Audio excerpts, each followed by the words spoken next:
достар, бүгін біз сіздермен бірге осындай қысқа малинаны қайнатпаймыз, дәл осылай свежий күйінде сақтайтын боламыз. Бізде осындай малина ірі-ірі, қазір осының барлығын жақсылап жуып алатын боламыз. Осылай мол суға жуып аласыздар, жақсылап жуып алыңыздар.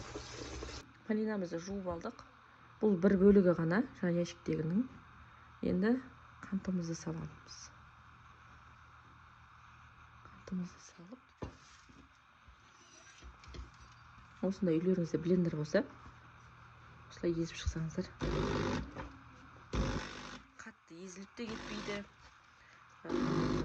Кішкене ірі болып, әдемі болып тұрады. Бұл кезде малиналарыңыздың түрлері де әдемі болып шығады. Жегенге де күшті болады. Міндетті түрде жасап көріңіздер. Арнама тіркелмеген болсаңыз, тіркеліп кетуді ұмытпаңыздар. Түсінің өзі қандай әдемі.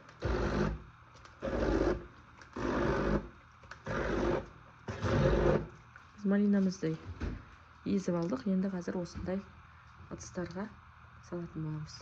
Бисмилла. Осылай барлығына салып шығамыз. Видеодан күшті көрініп тұр.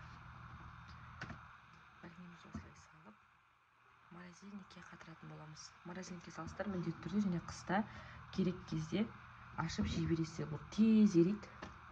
Морозильникке шығарсаңыздар, бір жарты сағат көлемінде еріп кетеді. Ашып жей бересіздер сразу. Біз малинамыздың бір бөлігін осылай құйып алдық. Енді осының барлығын крышкасын жауып, морозильникке сақтайтын боламыз. Қыста керек кезде ашып жей бересіздер. Оған дейін алмайсыздар. Ерітіп жей берсеңіздер болады. Дәл осындай болып ерейді. Дәл осы дәлмен болады. Ешқандай да. Морозильникке салып алдық. Енді қатқанын күтетін боламыз. Біздің малинамыз қатып шықты. Дәл осылай қатады. Осылай болып тұрады. Тек үшеуін ғана көрсетіп жатырмын. Барлығы осылай қатқан. Көріп тұрсаңыздар, оңай алынады. Астына ешқандай да ештеңе жаққан жоқпын. Осылай тәрелкеге кесіп салсаңыздар да, немесе кішкене жібіген күтсеңіздер де болады. Өте дәмді, әдемі болып шығады. Міндетті түрде жасап көріңіздер. Арнама тіркелмеген болсаңыз, тіркеліп кетуді ұмытпаңыз. Барлығы осылай алынады.